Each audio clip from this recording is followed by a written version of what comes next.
And so it's very difficult to do maths if you have such a mindset. So because it allows me to daydream, it allows me to imagine other lives, it allows me to go on journeys with other people, other characters, and explore worlds. Living in a small town like Simla in the olden days, travel was not very easy. So the best way to travel was, therefore, through books, through characters. So right from Gulliver's Travels, yeah, to what is that? Chacha Chaudhary, and the stories of Tenali Rama.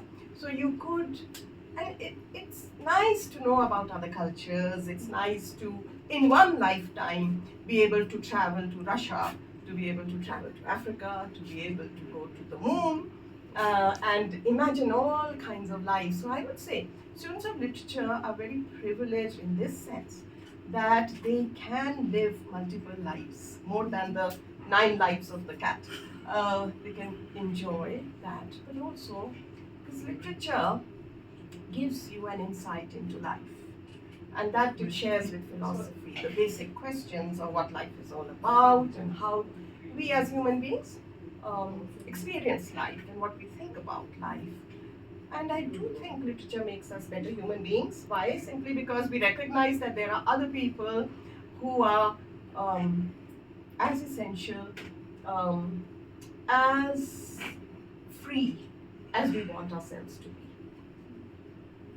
Is that a good enough reason? Yes, ma'am, definitely. Any reason is good enough. Yeah, true. You can never question a reason. Correct. How are you so wise in class 9? I was so lost in class 9, I really didn't know what was happening. That's the same case. The only difference is reading does make an impact on how you think. Yeah, sure. It does broaden your vision and your understanding. And I'm an Auckieite too. So, and Auckland and other schools, they give us the opportunity to read, to speak, to engage, to debate, to discuss without any restrictions made on us, yeah, of ideology or points of view. I think the only thing that we were told by our teachers was to respect each other and to respect, what the other person is saying and to listen. I think Auckland House में बहुत ये होता था. Shh, listen, shh, listen. So we were trained to listen, isn't it? Yes, definitely. Yeah. So some of the wisdom of our teachers and our gurus and the people who we have read, we tend to internalize it. I don't know how much we are able to apply it, but we do become familiar with those thoughts. Yeah.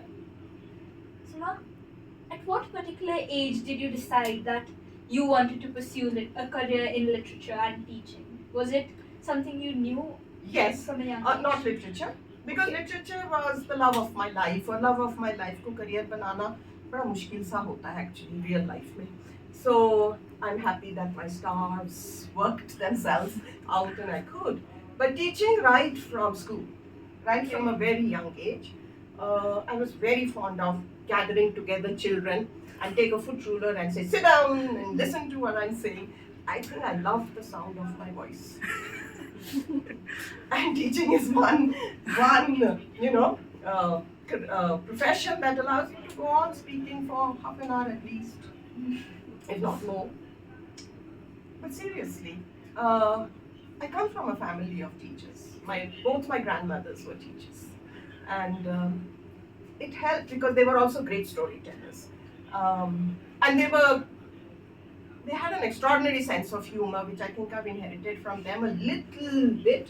And they would teach by telling stories and make me laugh. And it was my nani who gave me a sandook full of books. Nice. Yeah, and then she says, okay, this is my inheritance to you. I didn't understand what inheritance means, but I loved the books. I think the first book I read from that sandook was Lorna Doone. And it's about this young, hapless Angrez girl and how she's comes into contact with the outlawed people. And it was a great story. And when I was reading it, the Sholay movie came out. Yeah, so I could make instant connections with the Wild West, with with the outlaws, the dakus, and then I understood how seamlessly literature brings cultures together. Yeah, so it was quite an eye-opener. I remember that book very vividly. The second book I remember was Thomas Hardy's A Pair of Blue Eyes, which again had a very beautiful character of the heroine. These books stayed with me. And so one book leads to another, as you know, you can't stop reading. In spite of the fact that your mother will be shouting at you and saying, book band karo, kuch kaam kar lo, safai kar lo, ye kar lo, because when you take up a book and you get interested, then there's nothing else you want to do, isn't it? So I also remember reading with a torch under the quilt because I was supposed to be asleep, but got caught ultimately. Thankfully, I've never had to do that. Lucky you. Definitely.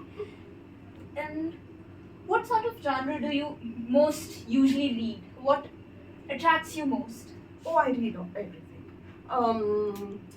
Fiction, poetry, drama, to a lesser extent, drama. I like drama being performed more.